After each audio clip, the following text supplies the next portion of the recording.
before we get started, this video is something that I've wanted to do for a while. Last video was all about lamenting the failure of something that should have been hyped beyond belief, but this is one that's celebrating one of the greatest films ever made. Get ready, boys and girls, because we're in for something special. I'll take a pound of nuts. That's a lot of nuts!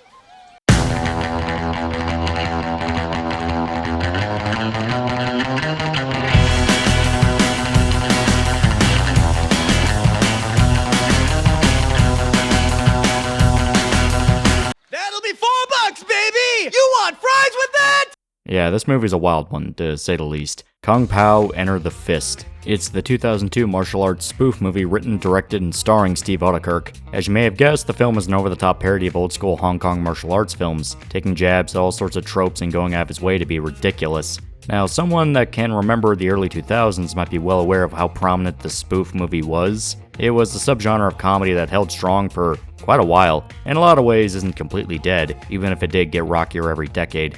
It started in 1977 with Kentucky Fried Movie, which was a sketch comedy film created by David Zucker, Jerry Zucker, Jim Abrams, and John Landis. It was a small hit that parodied a variety of movie genres with its skits, though the most famous one is probably this clip. Take him to Detroit. No! No, not Detroit! No! This was followed up in 1980 with Airplane, which parodied disaster movies and became one of the most quoted films ever made. If you haven't seen it, definitely watch Airplane. It's hilarious. It still holds up. Still, Airplane is what kicked off the formula to what a spoof movie would look like, playing a very cliched story relatively straight but with absurdist and meta humor mixed in. Airplane was followed up by stuff like Hot Shots and Naked Gun. By the way, Hot Shots Part 2 is better than the first one, I will die on this hill, but the generation of spoof movies that most people are aware of is probably the 2000s one, when the Wayans brothers made the smash hit Scary Movie. Now, the Wayans brothers made a lot of spoof movies before this. You had I'm Gonna Get You Sucka in 1988, which was a satire of blaxploitation films. Honestly, it's pretty underrated. It's not as good as Black Dynamite, but it's still pretty good in its own right. And you had Don't Be a Menace to South Central While Drinking Your Juice in the Hood, which parodies growing up in the hood movies that were all over the place in the 90s. And by the way, that is the actual title, yes. Please watch this. It's one of the better spoof movies out there. I kinda love it. We got arrested for being black on a Friday night.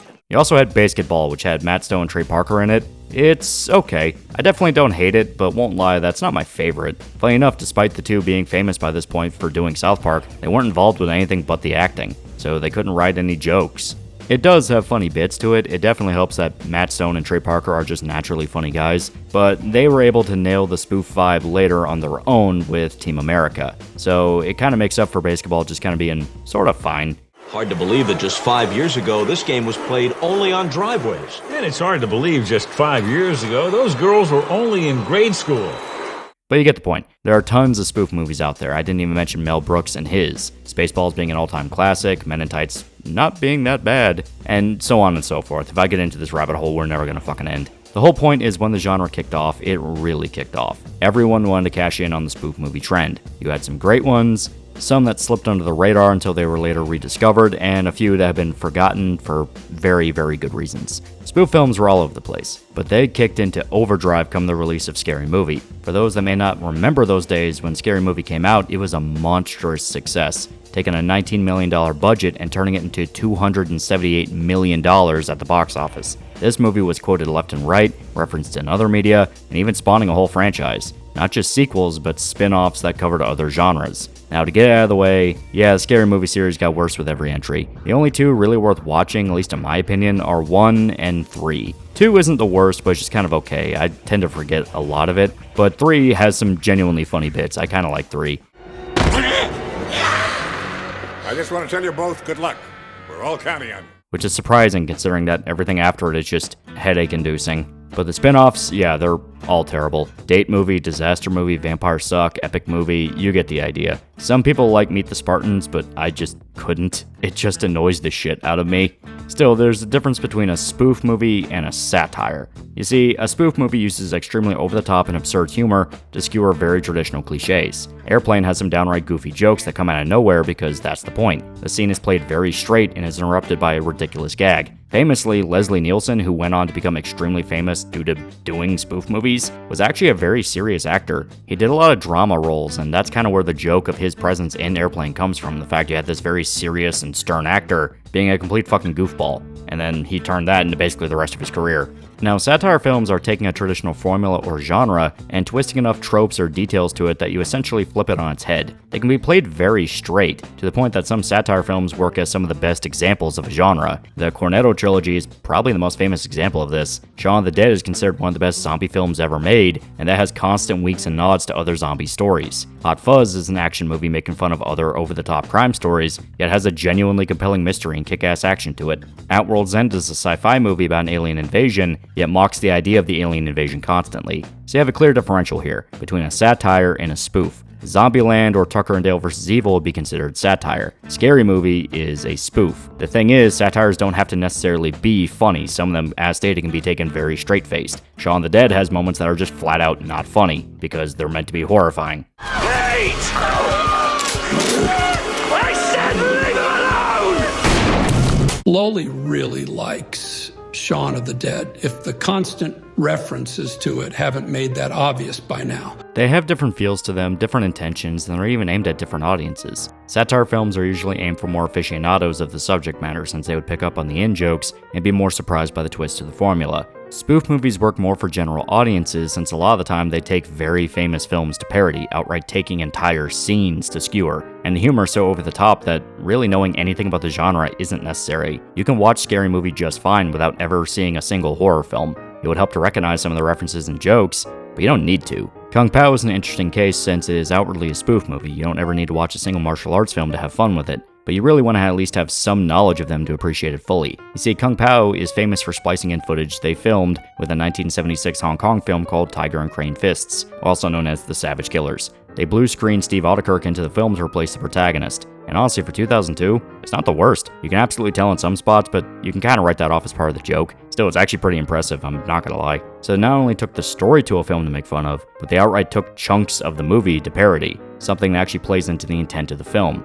You see, Steve Audekirk is a big fan of stuff like anime and martial arts films, and he was annoyed with many of them having terrible English dubs. The original idea of Kung Pao was that it would be animated and spoof anime, literally calling it the dubbed action movie, but decided to dedicate to Hong Kong films instead. This technique was also used by C-Lab 2021, which took footage of the original C-Lab show and then redubbed it and added new animation to make a comedy show out of it. Hell, it was also used by fucking Power Rangers if you want a non-comedy example, though that was a different beast. Instead of trying to mock Super Sentai, they just used the fight scenes from the original show and filmed new scenes in between with Western actors, which is why California can suddenly turn to Tokyo sometimes. It's an interesting aspect of Kung Pao, since at first you assume the whole thing is just complete nonsense, and you'd be right, it is complete nonsense. But there's more thought put into this than you'd think. It's specifically made to point out how poorly East Asian media was translated at the time. It's honestly still a pretty bad issue if we're being honest here, but Kung Pao is great at keeping this point under wraps. It doesn't feel spiteful or like a lecture, it's just a fun movie having fun with its concept. The details about translation are an interesting aside, something that makes you appreciate how far they went to recreate the effect of a poorly translated Asian movie. All the characters are redubbed, Steve Audekirk providing his voice for every single character except a single one,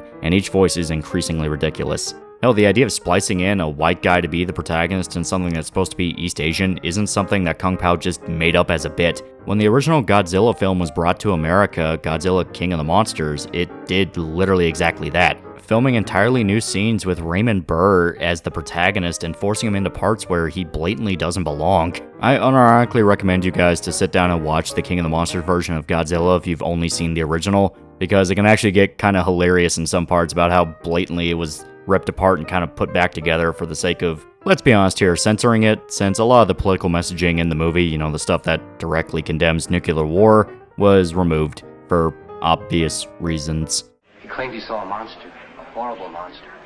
He saw a monster, he's had too much sake. Still, Kung Pao takes this idea and pushes it as hard as humanly possible, because as stated, they didn't just splice in Steve Audekirk to replace the protagonist of Tiger and Crane Fists. No, he redubbed every single character. The protagonist of the story, the chosen one, is grounded enough, sounding like an average guy that fits, but by the time you get to Ling or Wimp Lo, it all goes insane. You're not watching this movie for reality, you're here for a live-action cartoon, which the characters sound like in spades. Now, as stated, this movie takes footage from Tiger and Crane Fists, also known as The Savage Killers. The actual story in that film revolves around two rival martial arts schools that must put aside their differences and work together when Japan occupies China, with a violent enforcer taking the lead on the occupation and brutally oppressing the people. Kung Pao changes this obviously. There's zero mention of Japan, and every character is twisted and spun around. The story in this film focuses on a mythical warrior known as the Chosen One. Hunted since birth, he travels the land trying to find the man who killed his family, and to find the truth about why he is constantly under attack. He eventually goes to a martial arts school run by Master Tang,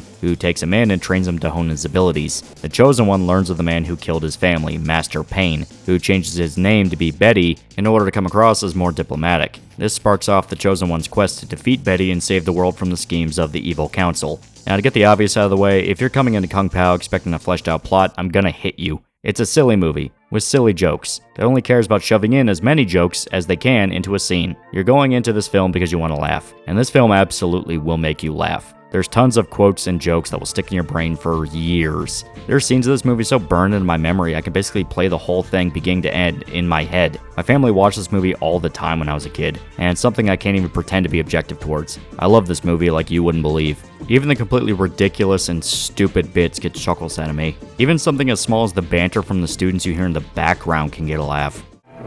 Our sexual preferences are our own business. That's not even talking about the bigger jokes. The scene where the Chosen One hires some guys to help him increase his pain tolerance made me laugh so hard I couldn't breathe as a kid. Even to this day, it's hard not to let out a laugh at least once when it comes up. I mentioned before that characters are all redubbed with ridiculous voices, and each one gives the characters a sense of identity. You immediately know what their gag is as soon as you hear them talk. Master Tang is a deranged pervert, Wimp Lo is a brain-dead moron, Ling is Miss Piggy, Betty is this nasally nerd. You get a sense of their personalities, and there's a lot of great jokes with each one. Wimp Lo is a pretty standout one, since the joke around him is that he was trained wrong by the school on purpose, because they thought it was funny. So when he decides the Chosen One is his rival, he gets his ass kicked. Oh yeah? Try my nuts to your fist type! Ling is a complete psycho, going from deeply in love with Chosen One to screaming at him and even lighting his hands on fire. The blue ball scene is pretty great, where she constantly ping-pongs from wanting to have sex with the Chosen One to being shy. It's so completely ridiculous. Betty has some of the better jokes in the movie, and some of them are actually pretty downplayed and subtle. The I am a great magician bit relies on noticing how they added clips of Tiger and Crane fists, so the characters are constantly changing clothes, even though it's framed like one conversation. I don't know, I actually thought that was kind of clever. Kind of made fun of the whole concept pretty well. Now, I won't lie, there are some jokes that are kind of dated or just aren't very funny. The Mufasa parody isn't terrible, but it kind of meanders and stays just a little too long, especially since the punchline to the gag is a reference to the fact James Earl Jones in real life read out the "This is CNN" message, which if you didn't know about that, it's just kind of an out-of-nowhere reference. Also, the cow fight just doesn't hit as hard as the movie thinks it does, at least to me personally. The actual fight scene is entertaining enough, but I wasn't busting a gut laughing or anything. Also, it had the obligatory mid-2000s Matrix reference. Fucking every comedy movie from that time had a reference to Matrix. James Rolfe referenced it in his top 10 worst movie cliches video. It was a serious problem. I don't want to sit down and explain every single joke in the movie to you because it's a comedy. You're going in to watch it for the jokes. All you have to know is that this is a very funny film.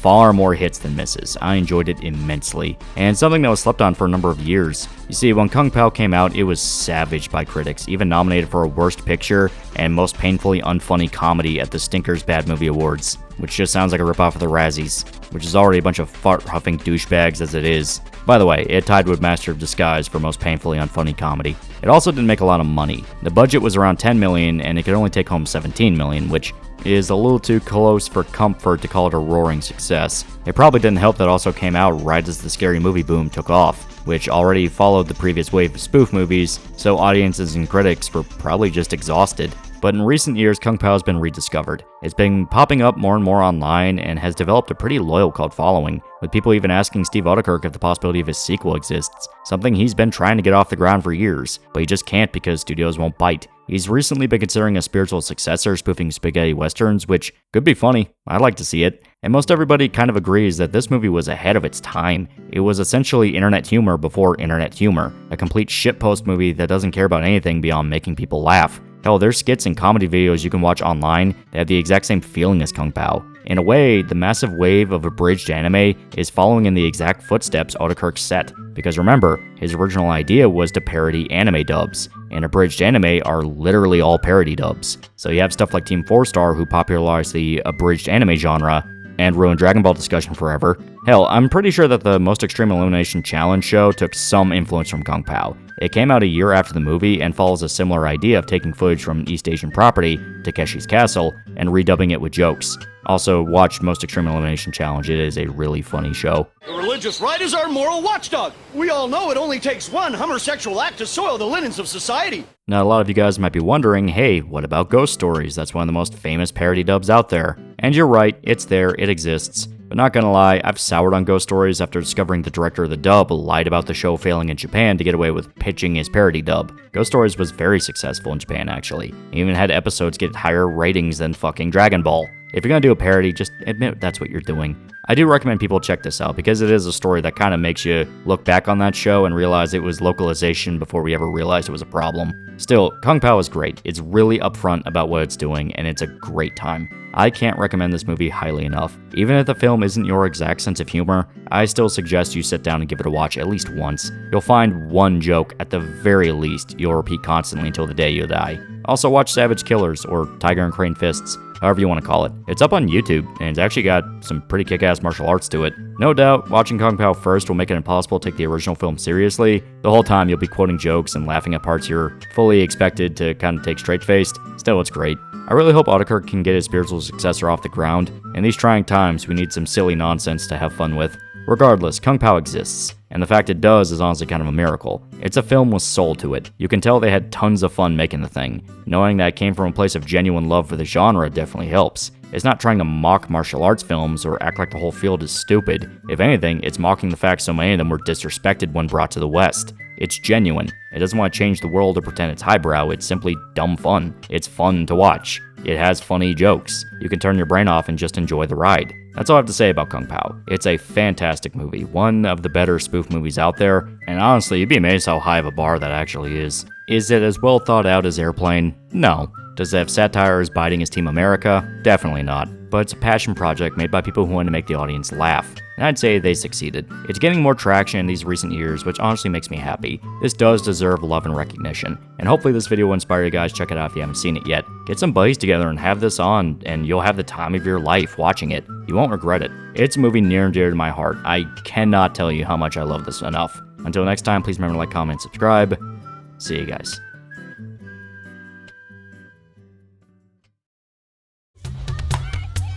He just left!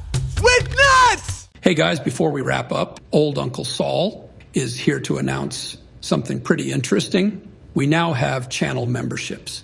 The goal is to have all the same perks as the donation pages, so we can have at least some delusion of equality here. All the details are still being ironed out, so be prepared for things to change around, but the memberships are fully active. Check the link in the description. Hey, loser. Do you want a shirt? Do you want a t-shirt? I have shirts now. Look in the description for a link to a t-shirt you can buy. If you don't buy the t-shirt, I'll kill your family. If you don't buy the t-shirt, I'll poison your dog. If you don't buy the t-shirt, you're going to be the only person in town that does not have a t-shirt. Everyone's going to look at you funny. There's going to be social consequences to not having one of these t-shirts. I'm now making express threats of violence against you if you do not buy my t-shirt. I will call the police, tell them how they're not, you're not buying my shirt. They're going to plant crack in your house, and they're going to arrest you and then beat you up in a jail cell. Buy my shirt.